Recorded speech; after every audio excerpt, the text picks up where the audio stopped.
So we have a guest in the studio, and this is Dagoretti North Member of Parliament, BEATRICE ELACHI. Good morning.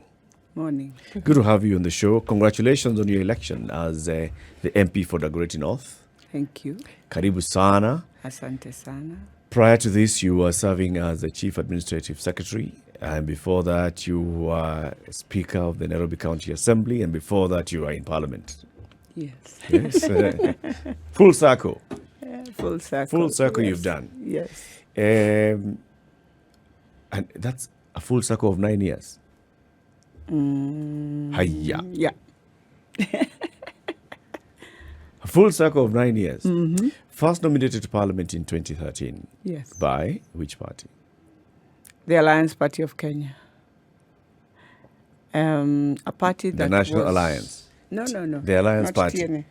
It was Alliance Party of Kenya. Which one is well, that? me with Kirait. I was the SG at that time. It was a party that started now building up. Before now, they felt that it is important to have TNA then. So as we decided, we remain with the Alliance Party of Kenya. Okay. Yes. For it to nominate you to Parliament, it must have had a number of MPs. Yes, I had 15 members of Parliament and 98 MCAs and 2 senators, 1 governor. Which is a big party. Yeah, Yes. at that time. Was it called Mbas? Mbas. Yes. This Mbas. It was a big Mbas. It was a big Mbas. Yeah. So served that term as a nominated MP. Nominated senator. So yes. nominated senator, yes. Yes. And then in 2017, 2018, Speaker Yes. of the County Assembly of Nairobi. Yes. And now here you are as elected Member of Parliament in ODM. Yes. Full circle, as we say. But by the grace of God, it's not a circle of me. No. Not by your might, Yeah. not by your power. No, But no, by? Yeah. City, you're about to make a comment. I was going to say that, the versatility of a political career, I think, is often best exemplified by the diversity.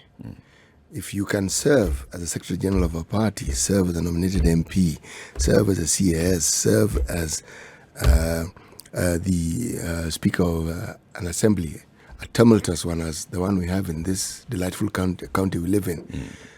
If one was talk about political education, I don't think it can get any better. You see so many things. This is not even 360. This is 720. You actually get to see things in ways that you never thought you would see. Because I'm thinking of an assembly, a national, a county assembly like the one in Nairobi, and I'm thinking of just the representation of the individuals who are there. Yes. Hey, God Almighty. I tell you. Hey. They are thinking the way they believe they should express themselves, their expectations. I know. My friend, you're juggling with things that very few people actually get to juggle with. Okay? Someone comes at an assembly, having mastered in the time they've been on this planet something like 4 sentences of the English language. Wow. Yes, Wow. that's the sum total of the knowledge Beatrice of said it. 4 is good. Yes. Yeah. None. Yes. And Comes in and thinks I is one. And say one and his name. Oh, stop. One. No. Interesting. Yeah.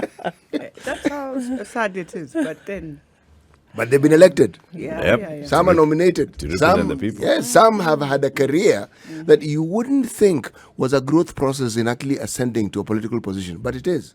Okay? I'm not going to mention anything. But the point is, that motley assembly of individuals is one of the most difficult, especially in a county like Nairobi, for anyone to sit over. Oh, God Almighty. That one. I mean, I'm just imagining. I happen to know some of the individuals who are in that particular assembly. Personally.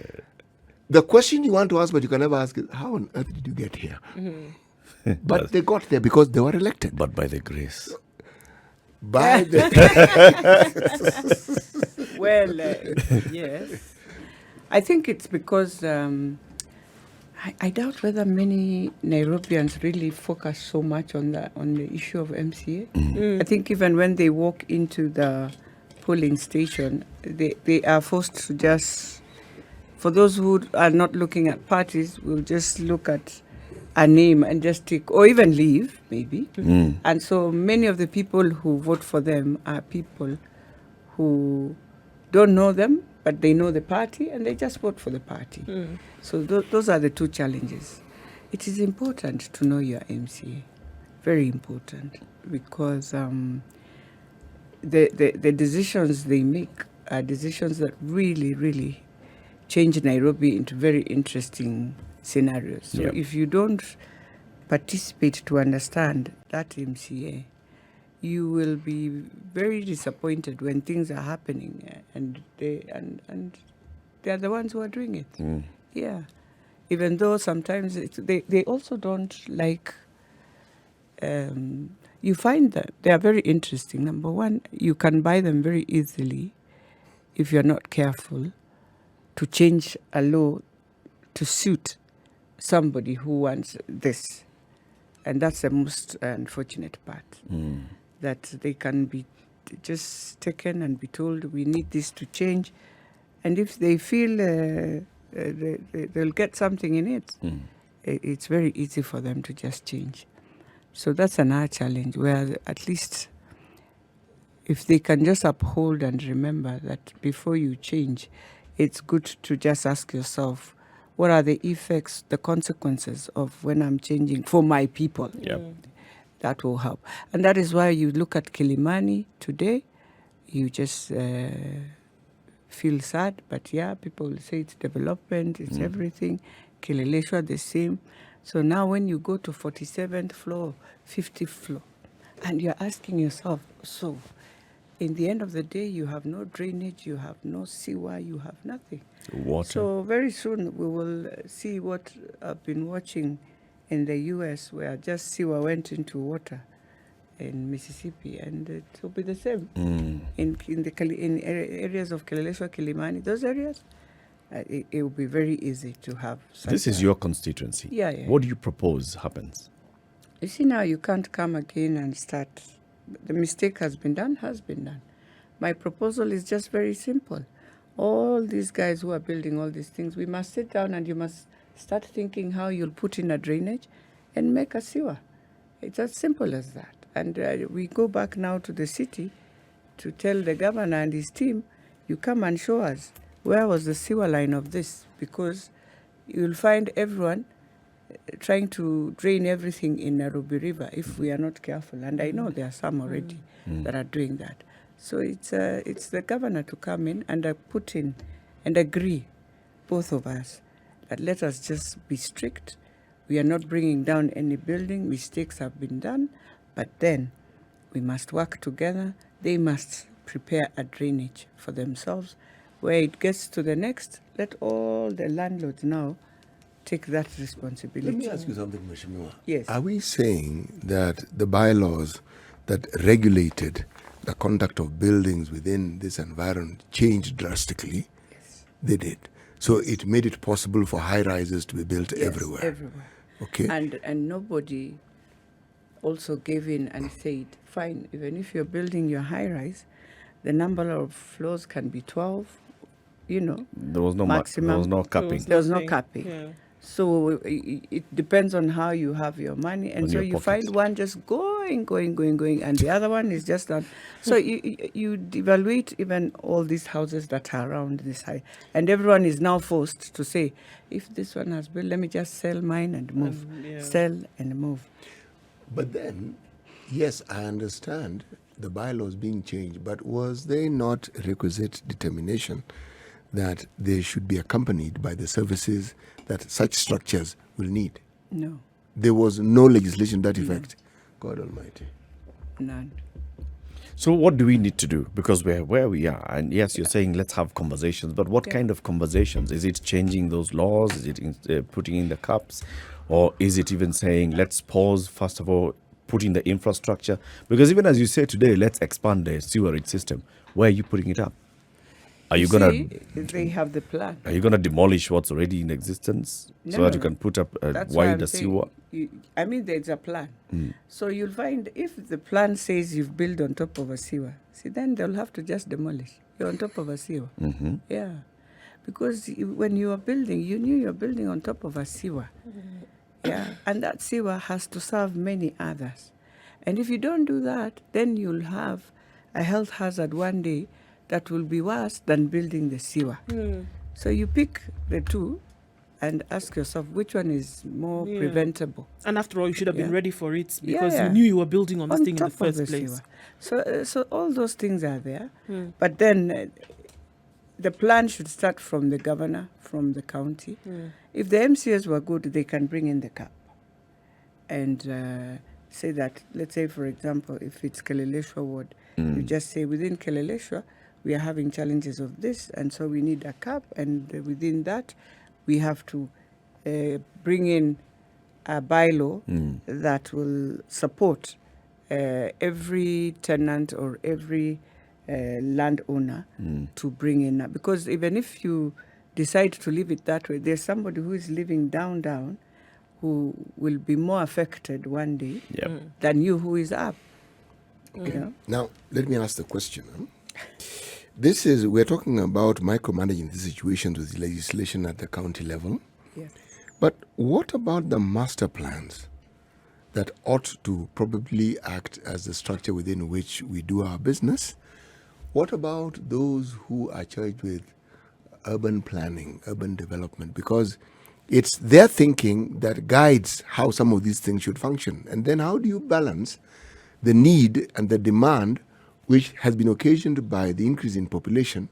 How do you balance that with all these things? I mean, because it's not a difficult conversation. It's just a conversation that needs to be understood. The master plan was there, and the master plan was better in terms of managing, in terms of ensuring you are able to build, have your drainage, have your sewer. The master plan is there. It shows even how the sewer has to pass and go wherever it has to go to. And that's why I said the challenge is when somebody wants to do something in Nairobi, the first thing you believe in is I will bribe. So you start bribing the guys in planning, then you come and bribe everyone, then you get your stuff, and it's done. But it's like even South Sea. Now when you look at it today, you will just get disappointed.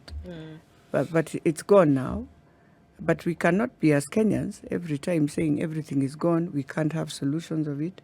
I think it's time we also just bite the bullet and say, yes, we are the same Kenyans who did the mistake, then let's correct some of the mistakes. Because that's how a city is planned.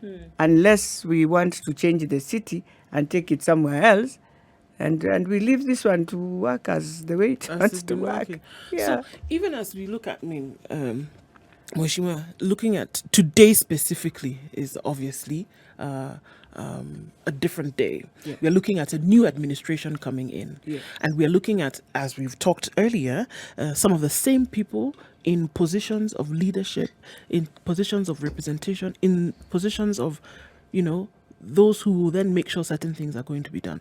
From having worked under the previous administration in different capacities, coming now into a new administration, how will the work be?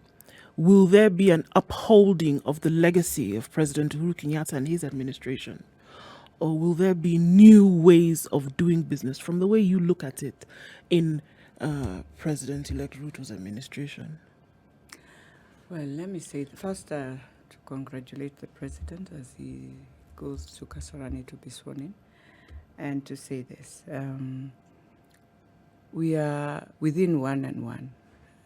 2013, 2017, 2022, 2027 will be same administration in power. There's nothing different that you are saying in power. We are the same guys. Yeah? And so it depends. Maybe all we are going to do is to have a more fist hand on how to do things. Yeah?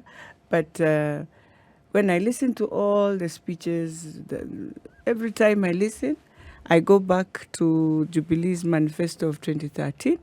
I pick 9 words to your 10 in your speech. Jubilee. Yeah? And today also there'll be a speech. And it's good to have the Jubilee Manifesto and always look at it. In everything that happens, you look at a page, everything. And you will tell me after that it is just the same. All it will happen is, I don't know. I want to see what will happen different. If it is the Hustler Fund, it is the Uwezo Fund that will just change the name.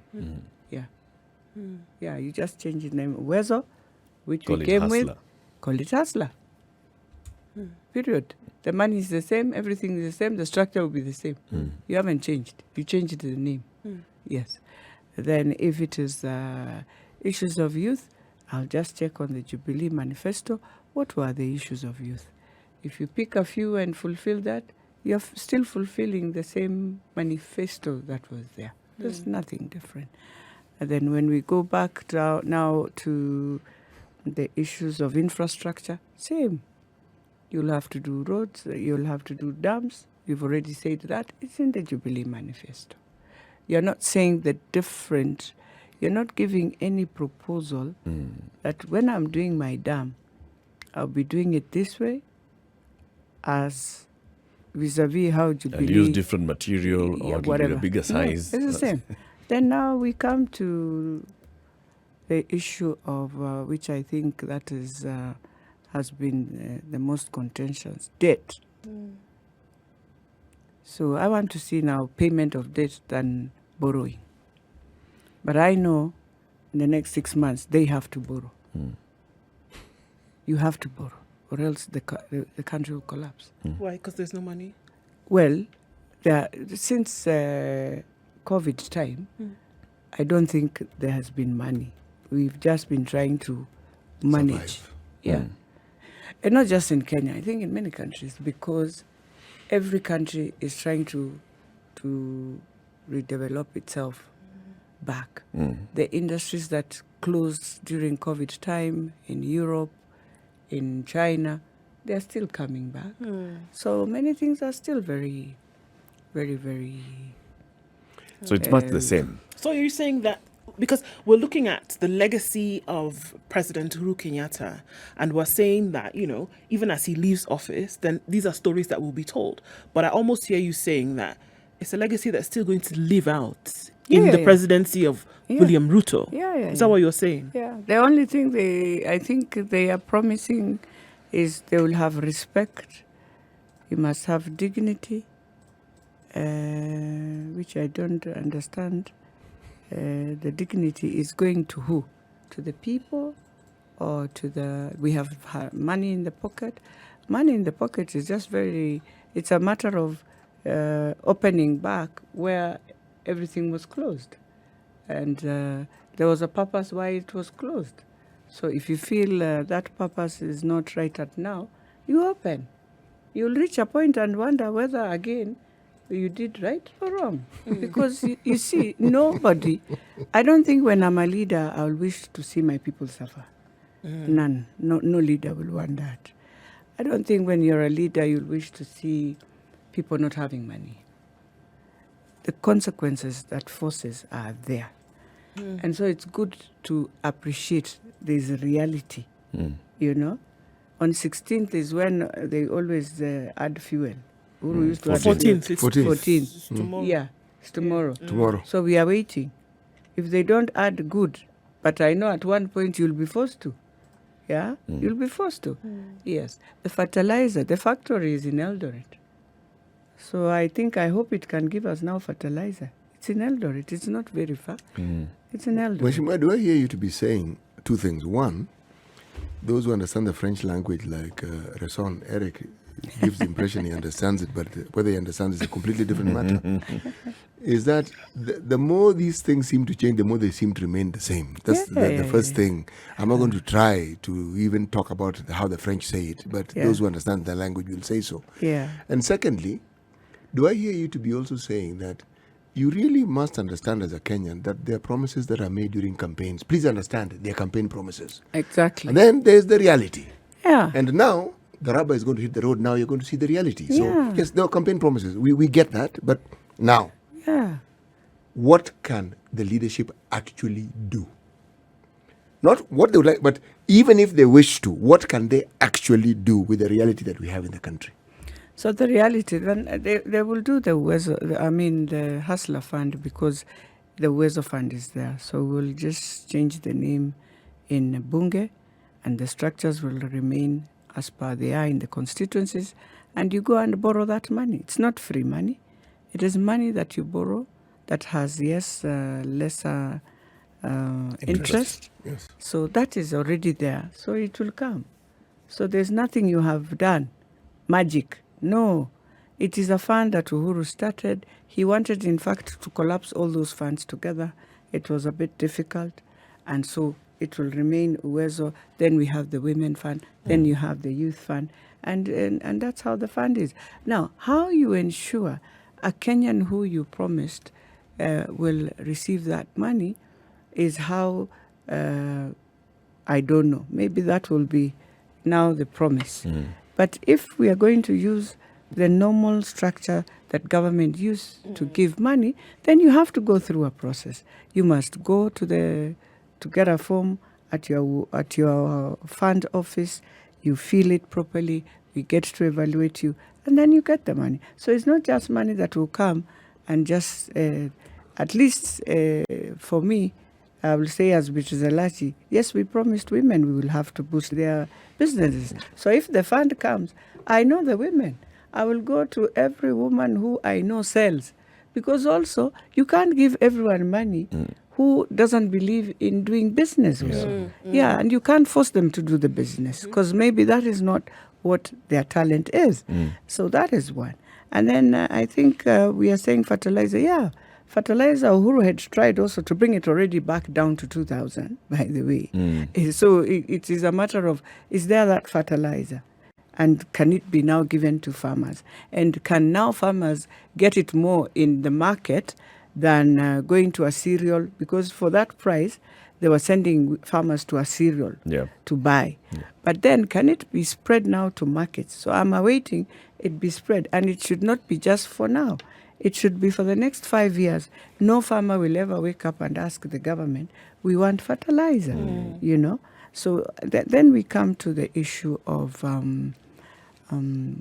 many issues that I know they have promised. Let's take a break. Teachers. Let's take a break and then we talk about those ones after the break. 27 minutes to 9. This is the Situation Room, the only way to start your day. We're talking about the Uhuru legacy and also projecting into the fifth administration of William Samoei Kipchirchir Arap Ruto. Hey. Oh, just hear you. So, are you going to Kasarani, Mheshimiwa? No, I would have now been, I think people should need have to been have been seated. seated now. No, not in a bad way. Not that Not that you didn't receive an invitation.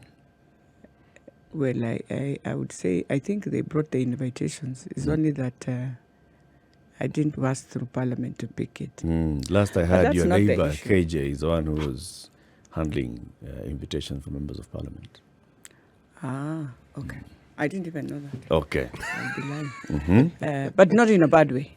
I mean, I respect. I always say one thing. Respecting the president, I respect. Criticizing is a different issue. You know, when things are not good, You tell him the we truth. critique.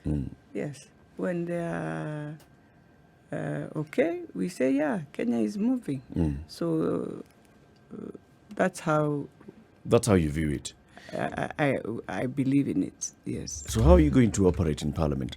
Members of Parliament from the ODM were even speaking yesterday, led by Opiyo Wandayi and others, and saying, you know, expect us to form a robust opposition in the House, to call out the government when it's not doing what it has promised its people, and to support the government when it's doing what it's supposed to be doing. Exactly. I think that is the most important thing. Do we have opportunity to actually have a robust opposition in the House? As I said, you see, what we envisaged in this, our 2010 constitution, was a Kenya that, yes, has a minority and a majority side, but more importantly, that serves the people. Because, for example, in the committees, so we have 15 members, so 8 will be the majority side, 7 will be the minority side. So you'll always go into committees to deal with everything that government needs. And so if you have agreed with your committee and you have passed the proposals that you need to pass, it means you have supported government. And most of the time, if it is of the good of the people, then you support. You stand in and support government. So that's what was envisaged. And it will be very wrong even for the president, Dr. William, to keep on saying you're in opposition. You're in opposition maybe at the executive side, but at the arm of legislation, you're not in opposition. You're parliament. Everything is equal. You'll have your majority leader, you'll have the minority leader, you'll have members in the committee, you'll have a chairman. That chairman does not look at anything but serves everyone. And it serves his committee and ensures in that committee you have achieved what government will need. So that's the most important thing. And anyway, now that you have counties, you see it's very different. If you start saying you have opposition and stay in opposition, I say it and I'll repeat. Does it mean all the counties that have opposition governors, you don't need to go there then? Yeah.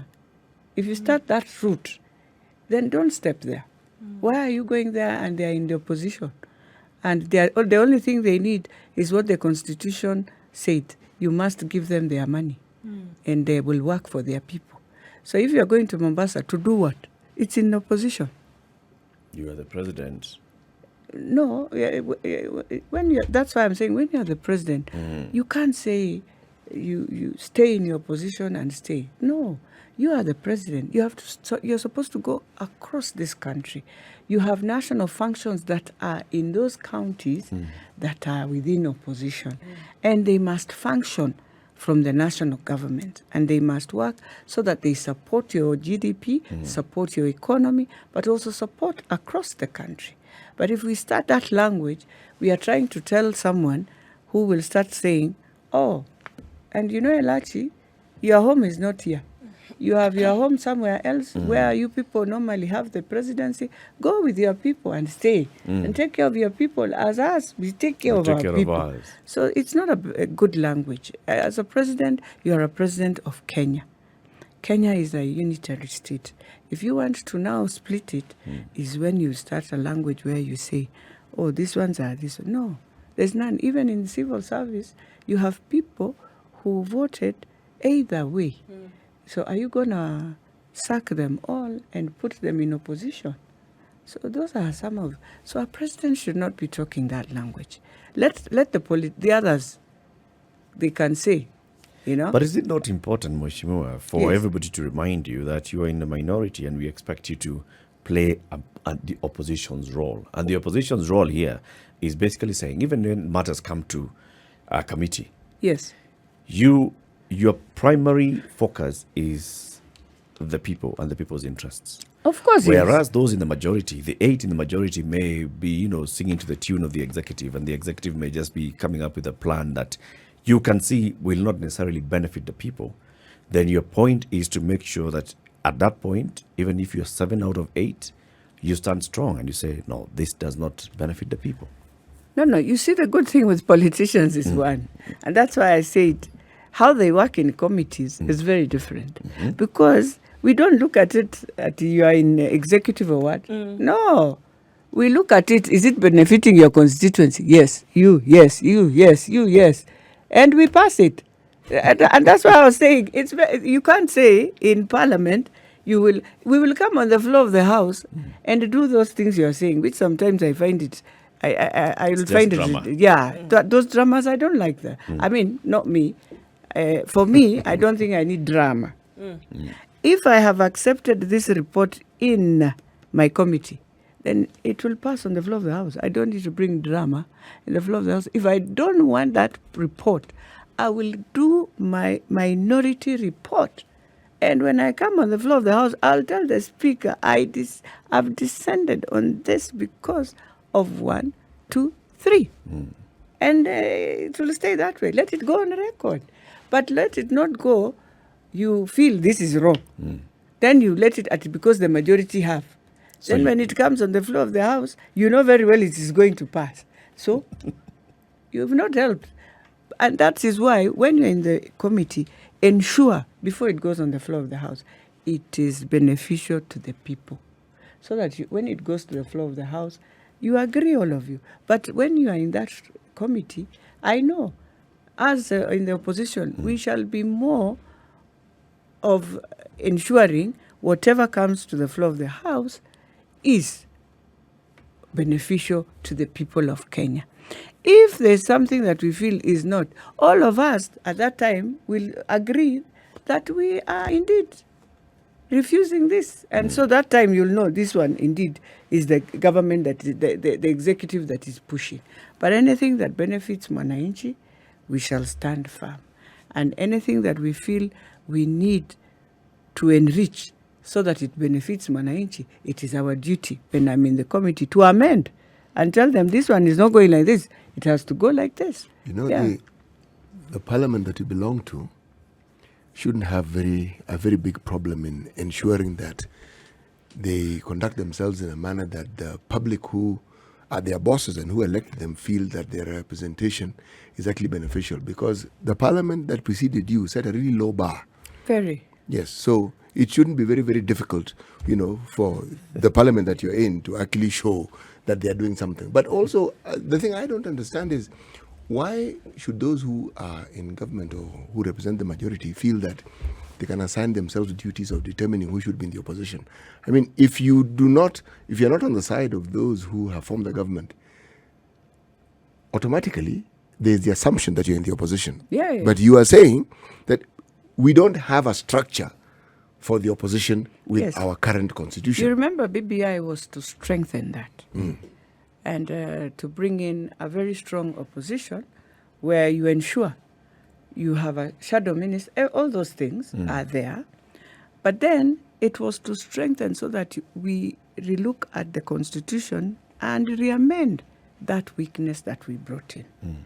Yeah, because even if, let's say for now, okay, you have a country where the presidency, they've left each other just with 200,000. Now, when you look at that, it is also a very sensitive country. And so you ask yourself, if you want to manage it, how do I balance? But you don't go to balance by now coming and saying, I don't want the handshake. Fine. But here, you have individual handshakes you're doing. And you realize I'm a government, I had a minority, and you come now pulling in so that you become a majority. Supermajority. You see? And that is why we have to strengthen that opposition. So that because when those Kenyans were electing you, they knew very well we believe in this ideology. But it seems Kenyans, we have not come to the level where when I'm a Democrat, I'm a Democrat. A Republican, a Republican. Or when I feel the Republicans are when I move with that ideology, knowing I have gone to the Democrats and I must believe in that ideology and run with that ideology, with the purpose of why did I believe in it. So in Kenya, we are doing it for inconvenience. Yes. So I go to the people, I say, I pick, I move. Yes. And then when I move, the next day I forget, I told the people this, I am now in another world. You go to the highest bidder. And it is very unfortunate. It's Kenyan. It's Kenyan politics. Maybe we should accept it. I mean, we saw it in the Moi times, in the Kibaki times, we've seen it in the Uhuru times, we are seeing it already in the Ruto times, even before Ruto became so president. the best thing is, Kenyans must now come to terms and ask themselves, do we want to be going to elections for purposes of going to elections? Or we can just also decide, Rwanda has 7 years. I think we should just say 2 terms of a president and done. So that we don't fight and find ourselves, you can't do this, you can't speak to so-and-so, I don't know. It has to serve stop. 10 years and then... Serve 10 years and leave. Leave Kenyans for another president. It should start. We must start thinking that way. But I thought we because already had that. No, we have it, but we go into a very close We have- competition, We and don't we have a come continuous out. 10 years. We Yeah. have 10 years with a And we 5-year. come out, we are very vulnerable. So you run this side, you run this side. Oh, so you're saying One instead 10-year of term. instead of Instead of fi- now going instead and of then go to having another election and say, choose me again, then we fight. so and then instead of people- having 10 in there's animos- installments, No, you just say you just have one installment of 10 years. Yeah. And you know that thereafter it's It's done. done. The next it's one not a comes. bad idea actually. You know the French had 7. What Rwanda has? 7. Oh, it was 7. Yeah, they but, have but, but 7. but their system is even more interesting than ours because the way it is structured, you are guaranteed to have a runoff. Guaranteed. Meaning this majority that we keep fighting over rarely happens. So you have to go for a rerun. Now the rerun usually is where now you separate this from that. Yeah, but I think in the rerun, for if we ever go to a rerun in Kenya, We have already been to one rerun. well, it You was think not rerun or really a runoff? rerun. Which one are you talking about? When you have run for the election, Yeah. it has been told to go away, and then you have a new one. That's a rerun. Rerun. Yes. The French one is a runoff. Oh, it was not an election. I thought a rerun is where we compete and we did not get to 50 plus 1. So the And top so two, the that's a two runoff. of us. Oh, that's a runoff. That's a runoff. Okay. Yeah, a rerun. Yes. That rerun. Meaning you run again. That is what, in fact, you see, I know our Azimio people are angry with the judiciary, with everything. But then, when I sat down and I looked at everything, I asked myself, in 2017, we gave you an opportunity. Everything we told you, you never did even one. You left the same referee, you left everyone. Then now you come. To complain. Not just to complain, you have a right to complain. And it was true. And indeed, everything was true. But then, how do you leave us in the end? I think that is what went into their mind. The only thing that I will pray that the judges should always do is just use judicial language. It's important. You safeguard your institution because when you use the words that were used, and now everyone takes it to ridicule and joke with it, because even as we will reach a point, we will use the same words, we shall be throwing them in the parliament as anyhow as you wish. It's not right, because I thought it's an institution where people come back and look at the archives and read and learn something. So I am hoping as they now do the final judgment, they will clean those words and give us But Mheshimiwa, judicial language where students can Mheshimiwa, appreciate. given our political Yeah. inclinations Yeah. and the divide therein, Yes.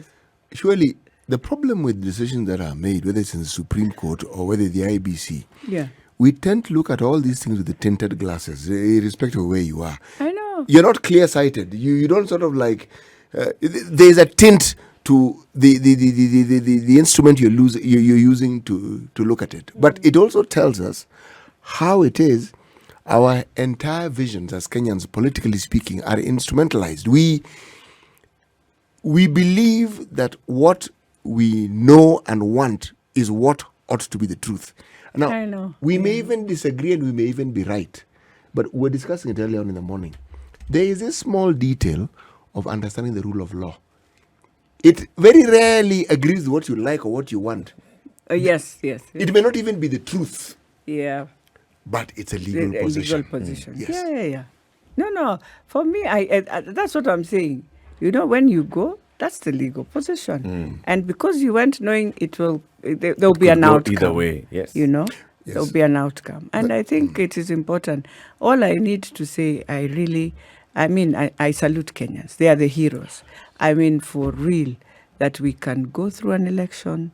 I don't know how many times I spoke about it in the Greater North before the election, because it was always a place where every time we finish elections, you are just seeing people running, houses are burning, I don't know what. And I mean, that one, I salute Kenyans. I salute Kenyans. And by the way, I was telling people, love Uhuru, hate him. If there's an art he learned from us, he knew where to cool down and ensure everything will move smoothly, and he will hand over a country with no bloodshed, with no bullet, with no nothing. And he has. So you will love him, you will hate him, the world will remember him. That journalists came from CNN, Al Jazeera, And they went back. everywhere. They went back with With no no story. Hey, that one alone, they will remember. Would you say that is his enduring legacy? Because yes, indeed, That's- he will that's- be at Uhuru at That's his Kasarani enduring today. He legacy. said when he took over that we've got to come to an end of this And he has election done it. cycles. He has done We've it. actually gone into an election and come out of an election. Exact, and he knew. So people will fight him. His community will fight him, because of handshake. I want to tell them today, thank you, Uhuru. You are safe with the handshake. You can do business in Mombasa, you can do business in Kisumu, you Grogan can is do safe. business in everywhere. You are safe. Thank him. If there's anything else you don't want about his roads and I don't know what, just thank him for that. That you are in Trans Nzoia and nobody looked at you and said you are a Luo, Kikuyu, Balu. No. They just know you live in Trans Nzoia and you're in Trans Nzoia. Thank him for that. Central people, Mount Kenya people, thank your outgoing president that he has left in Rift Valley. There's no bloodshed. And he was smart. He knew you will not leave with Ruto. You will stay with him. He knew. And so he said, this other country where people decided to live, let me take care of it. So even President Ruto should appreciate Uhuru for that. Yes. Unless he had a different plan where during that time he wanted to see Kenya going in cuckoos. Because I've never understood. I need to ask them one day, what did you want for Kenya? Those who are in Jubilee, who decided now we started UDA, and every day you poke the president, you poke Raila, you poke everyone. Did you want the country to collapse? Is that the prayer in the little circles you had? Because nobody has understood to date. It's only Uhuru who knew I should hold this country and I can hold this one. I'm with him. If he abuses me, does everything fine. You abuse me, you take me, you tell me I'm not fine, but I'm joined with you. But this other one, let me be there to ensure things work. Mheshimiwa, I have a different perspective. I agree with what you're saying. But my perspective is that those who employ the politicians are the ones who have shown their maturity. Yeah. It is us, the citizen, it is us, the voter, who have shown our leaders that actually we are your bosses and we don't want problems. So please don't create it for us. Just go and do what we've asked you to do and what we elected you to do. That's it. Now let me tell you, and I'll tell you now and tell you. There is where I'll tell you, yes, you are the bosses, but trust me. Trust me. There's a way politicians, I've realized it is us, by the way, who just banned the country. And I'm telling you, if anyone just said, tap, oh no, don't even go there. Don't. I have them.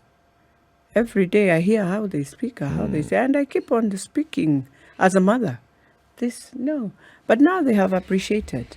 At least going forward, they will never think about it again. They've also realized, we have been used badly. There's more to and gain. So, but I'm telling you, to disorganize a country, it's very easy politicians to disorganize. I mean, we disorganized. We weren't good.